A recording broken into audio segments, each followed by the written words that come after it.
Hi, welcome back to Cybersecurity for Everyone. I'm Dr. Charles Harry. In our last video, we talked about some practical examples of real-world hacks that have occurred and which highlighted some of the complexities that we have to deal with in terms of differences in the threat actors, the hackers we face, their motives, the tactics that they use, and the end effects. In this video, I want to talk a little bit about some of the practical questions facing policymakers and the constraints they have to solving some of those questions. And so some of the practical questions that they have to deal with are things like, does the government have the right to read my communications? And what if they're part of a criminal investigation versus if it's part of an intelligence operation?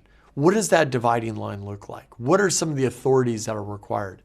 And depending on which country you're talking about, whether it's the United States or China or Russia or the Central African Republic, they're going to have different authorities based on their own governance structures.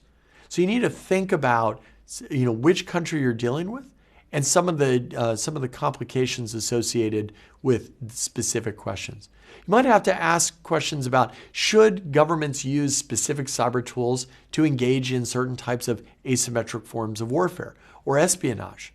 And how do you enforce such standards where you might want to draw a line, where you say that some targets are off limits versus some which are not? What sort of regulatory powers should the government assert to govern critical infrastructure? Should it even do so? Right? These are questions that have to be asked. Is cyber, is the problem of cybersecurity simply a private problem, or is it a broader public problem? How do you make that determination? How do you differentiate between the two? These are really, really complicated questions that have to be asked. And can free speech be censored? If so, in what cases? Depending on what country you go to around the world, they're going to have different answers to that question. The position in the United States might be really quite different than what you find in the Russian Federation, which might be actually quite different than what you find in Germany. So we need to ask these questions. But those questions, that policy space, these broad policy questions that we hear so much debate in the news, is constrained.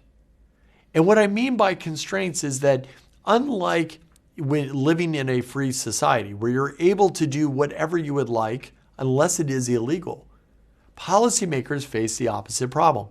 You are not actually able to undertake certain activities unless you are authorized to. This is a fundamental problem.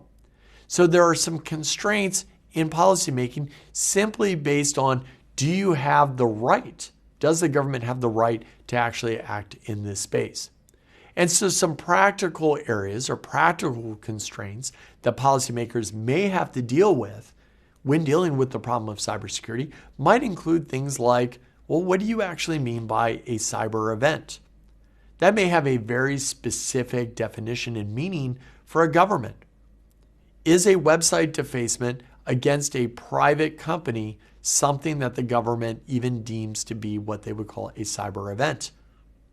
That may be a good question. There might be another question about jurisdiction. Is this a private matter, a local issue, a national problem, an international problem?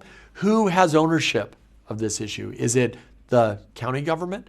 Is it state government, federal government, or is it a matter for a community of nations? Should I cooperate or not cooperate in cyberspace? And there might be a decision calculus for that.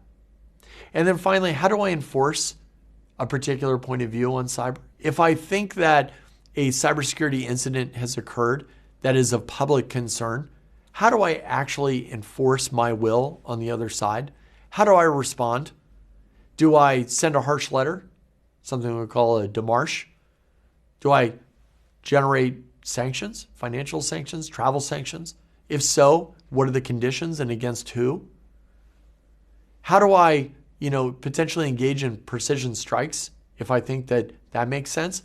Or in the most absurd example, do I want to engage in nuclear retaliation? Probably not likely to occur. But these are fundamental questions for the policymaker. And so these are constraints for policymakers when they want to try to address some of those practical questions. So the takeaway here is that the threat, the number of threats, the complexity of the threats is a problem for the policymaker. And they want to leverage, policymakers, remember, their fundamental goal is to leverage technology and to minimize the risks. And so in order to understand the cybersecurity problem, we need to explore the threat landscape. We need to understand the internet, how it evolved, how it works. We need to understand hackers and their motives. We need to understand the techniques they use and what the process of hacking actually is. We need to understand the effects they can engineer. We need to understand the broader attack surface in which it operates in. So next time, we want to talk about the history and evolution of the internet. We're going to deep dive into the first part of the threat landscape. I hope to see you next time.